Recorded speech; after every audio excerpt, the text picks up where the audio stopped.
Hello everyone and welcome back to my YouTube channel. My name is Jessica Pimentel and I was a flight attendant for an airline in the United States and now I am a pilot. I decided to make a Q&A video all about my flight attendant to pilot journey transition, I guess I should say, more of the transitional questions, right? I know that I sort of just stopped being a flight attendant and was like, hey everybody, I can fly a jet now, and I didn't really discuss too much about me quitting my flight attendant job, but in this Q&A I will touch on it a little bit, and yeah, so we'll go from there. There's a lot of questions that people have asked me in the comment sessions from a previous video, so I grabbed some of those, and I also made a post on my Instagram, which is Jet Set with Jess, if you want to go ahead and follow me there. And I got a lot of questions from a post I posted on my story as well. So let's get into the questions. Alrighty, so question number 1. Have you always wanted to be a pilot, or is it something that you just realized when you were a flight attendant? So this question I'm sure I've answered before, but I wanted to answer it again. I only realized I wanted to be a pilot when I was a flight attendant. I never even thought about being a flight attendant until my friend Dylan had suggested we apply together and tried to be fit flight attendants together. And then once I started flying and I was on the line, I really enjoyed it and I thought it would be cool to move to the other side of the door. That's literally it. I became a flight attendant and realized that I wanted to try being a pilot. And that's really the only thing that was going through my head at the time. And that's it. And here I am. So it's pretty cool. Okay, question number 2 is, how many years did you actually work as a flight attendant? So I got hired in April of 2018, and I officially sent in my resignation letter to the airline I was at before about December 2024 is when I think I finally sent in my resignation letter. And yeah, so however long that is, I can't really do the math, basically almost 7 years. But yeah, it was pretty good amount of time. Okay, and question number 3 is your goal to work with your husband at some point? And yes, I would absolutely love to work with my husband. I would love to be able to work with him on the 777 because that would be fabulous. But I don't think that I will be doing anything like that in the near future. But he is a captain at his airline now. So if for some reason within the next 5 years I'm able to get to his airline and possibly be an FO on the 737, then we actually could fly together and it would be pretty realistic. So we'll see. But the real goal is to get to the airline that he's at as soon as I can. Alrighty, next question. Question number 4 is, do you still fly smaller planes? So basically people are asking if I'm still partaking in general aviation as a hobby. And honestly, no. I would like to go fly an Archer or a Cessna or even maybe like a Seminole on my days off, but it's not cheap. It's super expensive to fly for fun. And really you need to have a reliable airplane and possibly a flying buddy that's going to split the cost with you. And I just really haven't had the time to do that. So I haven't been doing it, but I would love to do it. And if I do, I definitely plan on recording a video. Question number 5 is, did you quit your flight attendant job only after you got your jet job? And yes, of course, I made sure that I finished training with my jet job before I quit my flight attendant job because I was so nervous about the training. And of course, I didn't want to close one door when I was still going through training and I didn't know what was going to happen. And it was my first time. So I just figured I would keep the job. And eventually when I started IOE is when I quit my flight attendant job. And honestly, no regrets. I do miss my flight attendant job because I loved my coworkers and I loved the atmosphere. I loved the layovers, but I really am happy that I didn't try to do my flight attendant job and this jet job at the same time. I know people that are doing that, and to me, they just seem super stressed out, which is understandable because I would be just as stressed out, if not more. And I understand that we all have different circumstances in our lives and different responsibilities. So luckily I'm in a position where I didn't need to do both jobs, and I'm very thankful for that. And I feel like it was the best decision that I made for myself. Alrighty, next question is, what is your advice to female pilots that want to get to the majors? well, I'm not in the majors, so I don't really have any advice to anyone getting into the majors because I am not there. But let's say advice for pilots that are going to flight school or starting their flight training, I would definitely say whether you're a female or a male, you need to start it as soon as possible. Like, if that's your goal, you should start yesterday. You need to start because the wave of these pilot hiring is definitely not as large as it was a few years ago. And I think that the sooner you get it done, the better for you.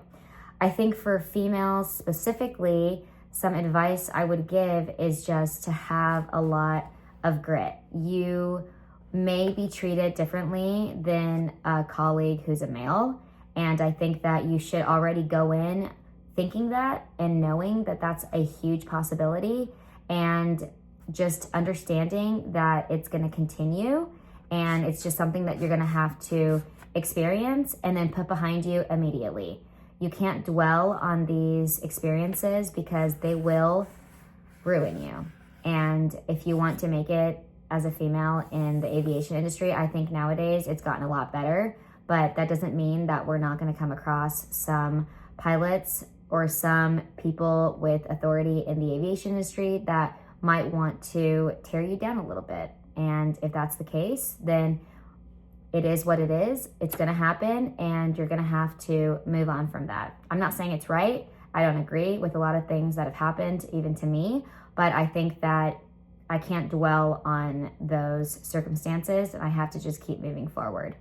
But as a female nowadays, there's so much support out there. There's so many women in aviation Facebook pages and groups, extracurricular activities that you can do. That's really quite soothing, and it's just very uplifting to see other females in the aviation industry. And of course, since I have an instructor who's a female, it was always really great for me to have a role model like her throughout all of my flight training. And now that we can fly together in the jet that we're flying together, it's even better. So there is light at the end of the tunnel to anyone going through flight training that finds it to be hard or difficult, or some people can just be kind of rude and mean to you. There's light at the end of the tunnel, but I think that's in any industry. Next question is, how long did it take you to complete your training? So training for this jet was about a month, and training overall is a little bit weird because my overall flight training was from, in 2021, I did on and off flight school for about like 5-ish months. I started in February and ended like early June, when I realized I didn't want to continue at that school anymore. And I probably had about 30 hours. And then I went back and I really was like, I'm going to do this no matter what it takes. I started December of 2023 and had my CFI by July of 2024. So I would just say like roughly 2 years, and maybe even more, because I didn't actually get my double I, but I did put some time into trying to get my double I. So I was taking some lessons and I did all of that in August. So, but I just ended up getting my jet job now, and I didn't actually have to take the check ride for the double I. So yeah. I actually do not like this question though, because so many people ask me on Instagram, how long did it take you to do your flight training? And I feel like they're comparing themselves to me and to others. Your flight school, your training is your journey. No matter how long it takes, the only thing that matters is that you finish. So don't let someone's quick flight training story get in the way of your ability to complete yours. And I think that people watching other students go through like a very fast paced program like ATP, and they see them get it all done in like 6 or 8 months, they start to doubt themselves. But if you're working, or if you have kids, or if you just have other responsibilities that you can't just focus on flight school, then yeah, it's gonna take a lot longer, and that's okay. The goal is to finish and to start your career. And if you can do that, that's perfect.